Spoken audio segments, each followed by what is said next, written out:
Hello, Jerry. Testing 1, 2, 2, 2, 2. How's it going, everybody? Welcome to the warehouse. Tonight we've funny lady Niamh Maron on the couch, and also joining me are Bipolar Empire, who'll be telling us about their rock and roll lifestyle. We also have some animation from one of the warehouse viewers, and Robbie Kane will be out and about interrogating the public. All coming up on the warehouse. Not speaking through my nose, I'm like dying with the flu. Bipolar Empire.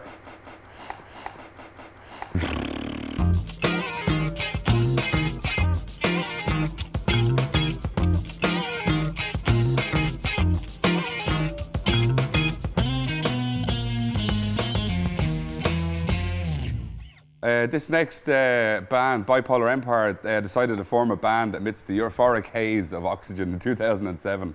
Looks like it worked.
Just a little snow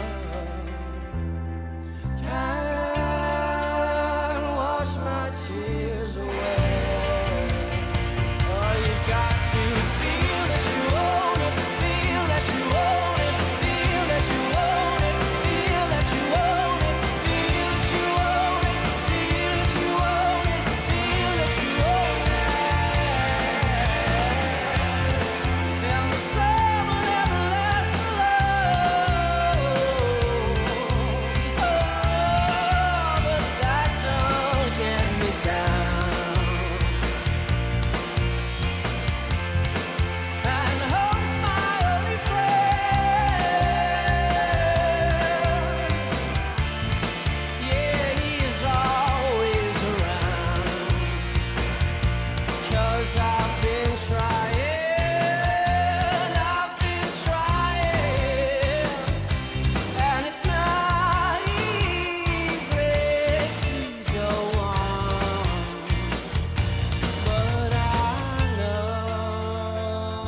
Just a little slow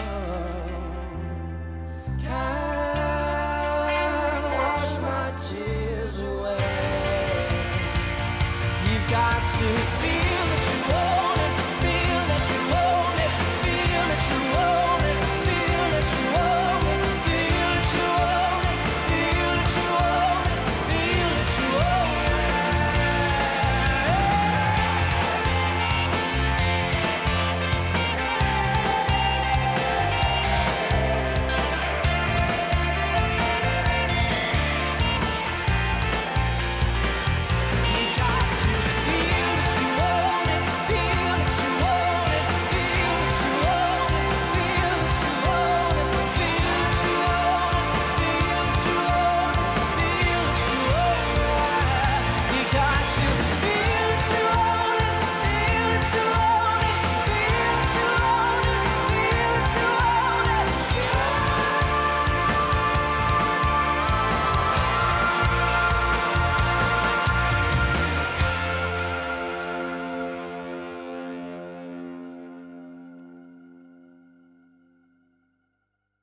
Here's Bipolar Empire now. What's the story, lads? Welcome to the warehouse. How you doing, man? Yeah, right. Jesus, it's all false, isn't it? This is a great crap now.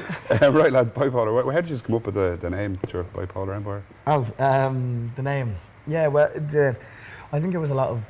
It's hard to think of a name, you know what I mean? Like, it's like what you're going to name a family. It took ages. Like, so we were going through loads of names, and Bipolar Enemy came up, which, you know, it was a bit strong at the time. There's already a band called The Enemy as well. So right, yeah. I think we were kind of like, we weren't really sure, and I think we're all a bit crazy in our own way. We're all a bit nuts. So we're like, we all have our own days where none of us are in the same mood. So we wanted to then keep that empire such a strong word that no matter what happens. So some days one needs to be up and exactly. one needs to be down. What I mean? Like and then my dad's got bipolar as well. Like so, it was a kind of a nice thing to put in. And then with the empire thing, I just think it kind of suits the. Even if we're all in different moods, we're all still a family. We're all still together. You know what I mean? It's all still locked in. And I think it's two very powerful words together. Also, It's great. And how did you get together? Like, was it a? Started from me and Mark played years ago together, and then that band broke up, and then me and Joe, the bass player, we started playing acoustic stuff together, and then we saw Callum and recruited Callum and got him in to play drums with us, and then had a bit of fun, and then just ended up escalating from there a little bit. I heard it was down in Oxygen, was it? That you came up with That's where we ran into Callum. Up with the plan. That's mad, isn't it? I was alright though, wasn't I? I was grand. It was fun. He was doing a lot of twirling around and stuff like that. Yeah. If you're ever out with Callum, you'll know what I mean. After this, we go to the battle cruiser. Yeah. That's a mark. And your new video, you have a new video out. Feel like you own it. Feel like you own it, isn't it? Feel that you own it. Feel that you own it. Yeah. And Katie Taylor's in it, isn't she? Yeah. How did you get her involved?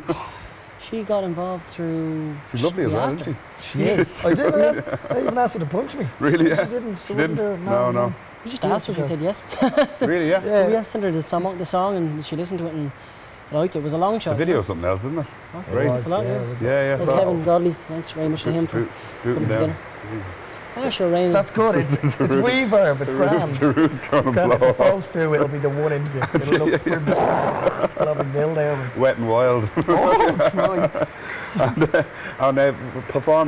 You perform in Oxygen as well, yeah? Yeah, second time this year. On the Sunday at She's great 25. Yeah, we just found out we're it's playing. the Sunday, is it? Yeah, we're playing at 25. I'm not sure which stage to be exact. The Hot Press stage. Is it definitely? Yeah. So I think we're playing the Hot Press stage, which would be great because it's kind of in the middle of the day, so we can do interviews beforehand and afterwards, and still have time to meet and greet backstage and stuff. Because when you're on like last year we were on at like 11:30, so we didn't really get to enjoy too much because we just had to kind of be focused, chill out, and not really do any drinking or trying to see too many bands or go around. Just kind of keep it calm and just be professional. Especially with it being the Sunday, yeah, you'd have to would you go down on the Friday? And definitely. Probably come back this Saturday. We'll probably take it easy the Saturday night, you know. Saturday night we have a gig in Tipperary. We're playing Clonmel Junction, so we're doing one gig on Saturday at Auction at 3 o'clock. It's like a Captain Morgan stage, and the minute we finish that, we have to drive to Tipperary to play a gig there in Tipperary, to then stay in Tipperary, to then drive back on the Sunday morning to do interviews and go on stage and do more interviews. So jeez, a lot, isn't it? It'll be fun though, you know. You have to just make sure you have a bit of honey on the way, you know. Rockstar, After yourselves on a dime. And that's what I was saying about the Oxygen and all that.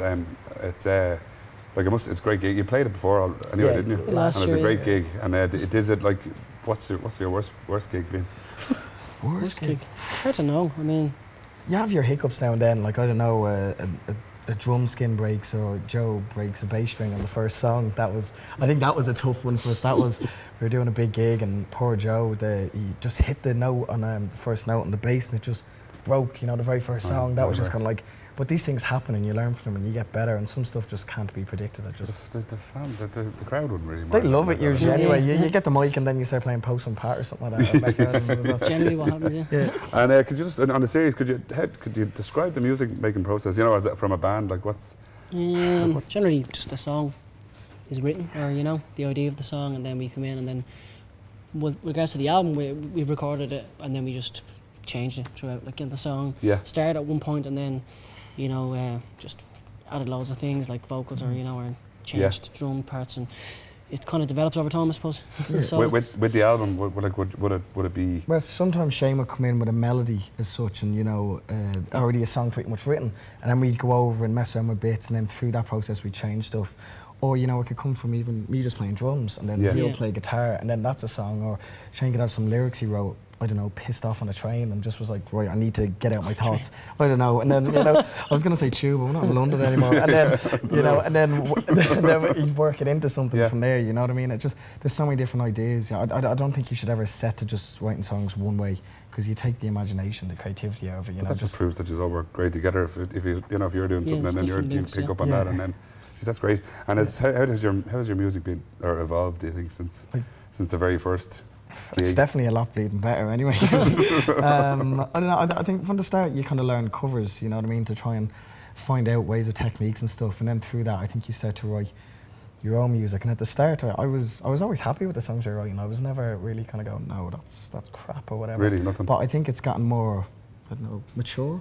Yeah, I suppose we're trying different ways, I suppose, Yeah. you know, now that there's, you know, there's 3 of us singing and all now, you know, it's kind of a different approach. So I suppose has changed and developed, you know, in different ways, but you can never really go away from the old way that you write a song, you know. I think you want to become a better songwriter, obviously, but if you kind of turn away from how you initially did it, you know, that might not be a good idea, you know, so. Yeah, yeah. But although I think we needed to try new things, you know what I mean, like come up with new, you know, practice new things of how to, you know, write different things in songs, you know, that you wouldn't expect, you know. I wanted to ask you, advice, people always say practice, practice, practice. Have you any other advice to give to like people out there that might be watching that have bands? Because I know there's loads and loads and loads of them out there, isn't there? And Advice to what? Just to like to get to a on certain and stage where you want to go. Like Have fights. have a kill each other. Have Yeah. fights and Keep Mark away from women because he gets you in trouble. don't keep it all. No, I actually mean that. Have fights. Yeah. Don't keep it all inside. Don't like have a grudge on somebody and not say something in a band, because that's how it just breaks up. Yeah. If you're annoyed, say it. You know, get over it as a band, rather than kind of, you know, Bitch about it as well to You know what I mean, people, to yeah. yourself. That's a great. That's great advice. Because most people just say practice, practice, practice. Yeah. It's I true, guess but it's Personal well, relationships, I think, are the most. better your live show, I find, because nowadays, you know, there's not too much money or involvement in record sales physically anymore. People are kind of doing iTunes and legal downloading. I think always try to be creative and come up with a different live idea. You know, something you can do between two lads going out to juggling, towards pole dancers. That's throwing all a to guitar come. across the table. That's all to back come in each other. 2012. Yeah. Okay, Yeah, exactly. watch That's this what we're gonna space. But and that's just before our time. How can we the fans get access to your music, and like, do you have a website? Yeah, bipolarempire.com. We have the That will come up along the Facebook, well, Twitter. where's that? Is that going to come across along the somewhere bottom? there. So iTunes, Biting Tower Records. Yeah. My hand's probably in the wrong We do place. aim, I suppose, to have it more. It isn't as available as we'd like it to be, I suppose, at the moment, you know, around the country. But within time, we think it is going to be available in all the counties physically. Yeah. But it's so hard to gauge these days, you know. So we'll have to see, you know. Give us time. Maybe one of those things where you get the album at the gig. Yeah, come to the grand. gigs. I know see it's the a bit band. kind of savvy, So go to the gigs then. Yeah. Okay, well then, that's Bipolar Empire. Thanks very much. Pleasure. For coming. Thanks for that, man. Sam, that was great. Okay. Cheers. Thank you. This next short is called 8 Seconds, and it's by Jeff Ledwidge from Kilpedder in County Wicklow. I'm getting really worried about the type of people that are watching this show. Have a look anyway. Closets, SpongeBob pants, pigeons, pigeons, 2 pigeons, rugby ball, batting, mandrels, kiwi, 2 kiwis, toilet paper, bag of poo. Thank you. Yeah, it's mad. 8 seconds it's called, but it was actually 20 seconds long. But I really am worried about people who are watching the show. Like, I hope I'm not a bit of a freak magnet. Mandrels! Anyway, if you want your animation or short shown in the warehouse, send it into me here at the warehouse at city.ie, or you can find me on @kingbot on Twitter. See you after the break.